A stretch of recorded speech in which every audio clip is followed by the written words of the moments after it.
આમ આદમી પાર્ટી દ્વારા ગુજરાતની તમામ શાળાઓમાં અદ્યતન ફાયર સેફટીની સુવિધા તાત્કાલિક ઉપલબ્ધ કરાવવા માંગ કરાઈ છે। સુરત કલેક્ટરને આમ આદમી પાર્ટી દ્વારા અપાયેલા આવેદનપત્રમાં જણાવાયું હતું કે ગુજરાતની તમામ શાળાઓમાં અદ્યતન ફાયર સેફટીની સુવિધાઓ તાત્કાલિક ધોરણે ઉપલબ્ધ કરાવવામાં આવે અને સાથે સાથે તમામ શાળાઓમાં વાલીઓ જોઈ શકે તે રીતે ફાયર એનઓસી પ્રદર્શિત કરવામાં આવે તેવી માંગ કરાઈ હતી। તો આવેદનપત્ર આપવા મોટી સંખ્યામાં આમ આદમી પાર્ટીના કોર્પોરેટરો, હોદ્દેદારો અને કાર્યકરો ઉમટી પડ્યા હતા। જી, હું પાયલ સાકરી, વિરોધ પક્ષ નેતા, સુરત મહાનગરપાલિકા। આજે અમારા શિક્ષણ સમિતિના સભ્ય અને વિરોધ પક્ષ નેતા એવા રાકેશભાઈ હિરપરાની આગેવાનીમાં સુરત શહેરના સંગઠન સાથે અમારા તમામ નગરસેવકોની સાથે આજે કલેક્ટરશ્રીને આવેદનપત્ર આપવા આવ્યા છીએ કે જે સુરત મહાનગરપાલિકા સંચાલિત શાળા અથવા નગર પ્રાથમિક સંચાલિત જે શાળાઓ છે એમાં 207 જેટલી શાળાઓમાંથી 187 જેટલી શાળાઓની અંદર ફાયર એનઓસી નથી।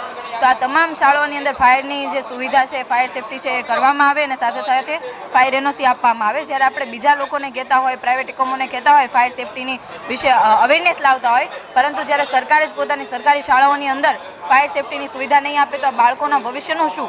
આજે તમામ નેતાઓના જોવા જઈએ તો બાળકો પ્રાઇવેટ શાળાઓમાં, ખૂબ મોટી મોટી શાળાઓમાં, વિદેશોમાં ભણતા હોય છે, પરંતુ સરકારી શાળાઓમાં જે દિવસે ભણતા થશે ને ત્યારે ખબર પડશે કે બાળકોના જીવનનું જોખમ કેટલું છે।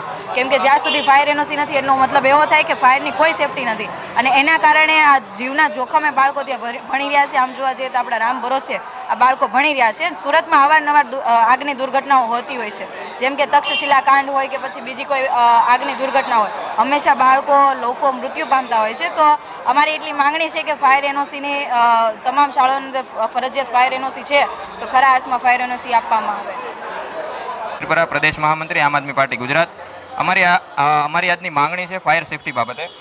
31 જાન્યુઆરી 2022 સુધીમાં માનનીય હાઈકોર્ટે, ગુજરાત સરકારને એવું કીધું હતું કે ગુજરાતની તમામ શાળાઓમાં, ખાનગી હોય, અર્ધ સરકારી હોય, સરકારી હોય, એ તમામ શાળાઓમાં ફાયરની એનઓસી લેવી ફરજિયાત છે, એના વગર તમે શાળા નહીં ચલાવતા। છતાંય આજે એ વાતને 2 વર્ષ થઈ ગયા છે। આપણે જે શહેરમાં ઊભા છીએ એ શહેરની જ ઉદાહરણ રૂપ વાત કરીએ, અહીંયા ભાજપના પ્રદેશ અધ્યક્ષ રહે છે, ગૃહમંત્રી રહે છે, શિક્ષણ મંત્રી રહે છે। આ જ શહેરમાં તક્ષશિલા અગ્નિકાંડ જેવી ઘટના બની ગઈ છે।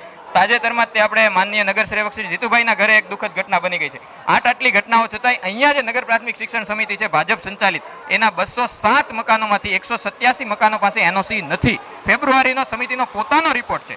બીજું કે એક બાજુ એ લોકો શાસકો એમ કહે છે કે અમે ફાયર સેફટીની સુવિધાઓ આપી દીધી। તમે ફાયર સેફટીની સુવિધાઓ આપી છે, તમને એનઓસી આપવામાં શું તકલીફ છે? શા માટે શાળાઓને એનઓસી નથી આપતા? સુપ્રીમ કોર્ટની, હાઈકોર્ટની ગાઈડલાઈનનું ઉલ્લંઘન શા માટે કરો છો? તો આ તમામ મુદ્દાઓ સાથે અમે આજરોજ માનનીય મુખ્યમંત્રી શ્રીને કલેક્ટર શ્રી મારફતે આવેદનપત્ર આપવા માટે આવ્યા।